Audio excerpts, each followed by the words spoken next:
అసెంబ్లీల గౌరవ సభ్యులను క్రమశిక్షణలో పెట్టుడే కాదు, రోడ్ల మీద ట్రాఫిక్ ను క్రమశిక్షణలో పెట్టుడేటనో మంచిగానే ఏర్కొన్నట్టుంది కదా AP assembly speaker Ayyanna Patrudu సార్కు. ఇగో కార్ దిగొచ్చిండా, ఎక్కడ జామ్ అయింది, ఎటకేలు క్లియర్ చేయాలా, ఎవరిని ఫస్ట్ జరపాలని అటు ఇటు చూసి ఆ ఎన్నుకున్న బస్సు ఆయనను జర అసంత జరిపిండు.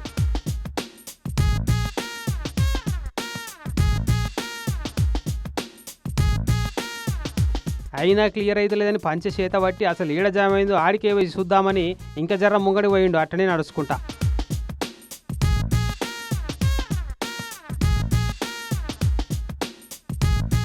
ఇక అట్లా పోయి ఆగి చూడంగానే చిన్నగా మెల్లగా లైన్ క్లియర్ అయింది. వెనక ఇరికిపోయిన కారు కూడా ముంగడికి పట్టుకొచ్చిండు డ్రైవరు. మొత్తం క్లియర్ చేసినాక కారు ఎక్కి వెళ్ళిపోయిండు. అనకాపల్లి జిల్లా నర్సీపట్నం 5 రోడ్ల జంక్షన్ కాడ ట్రాఫిక్ జామ్ అయితే అటుకే ట్రాఫిక్ పోలీసులు కానీ హోంగార్డులు కానీ ఎవ్వరు లేరట. మోడీ సార్ చెప్పిన పొదుపు సూత్రం పాటించేందుకు సారేమో ఎస్కార్ట్లు సెక్యూరిటీ బండ్లన్నీ ఇంటికాడ పెట్టి ఒక్కటే కారు వేసుకొని వస్తే గిట్ల ట్రాఫిక్లో ఇరుక్కపోయినట్టు అయిపోయింది. మరి నేను అసెంబ్లీకి స్పీకర్ను కదా, కిందికి దిగి నడుచుకుంటా పోతే నాదాని కాదా అని ఆలోచించకుండా సింపుల్గా కామన్ మ్యాన్ లెక్క దిగొచ్చి అసెంబ్లీలో అందరినీ అదుపు చేసినట్టు రోడ్డు మీద ట్రాఫిక్ పోలీసు లెక్క మారి ట్రాఫిక్ క్లియర్ చేసిండు. స్పీకర్ సారు సింప్లిసిటీ చూసిన వాళ్ళంతా మస్తు తారీఫ్ చేసిరట.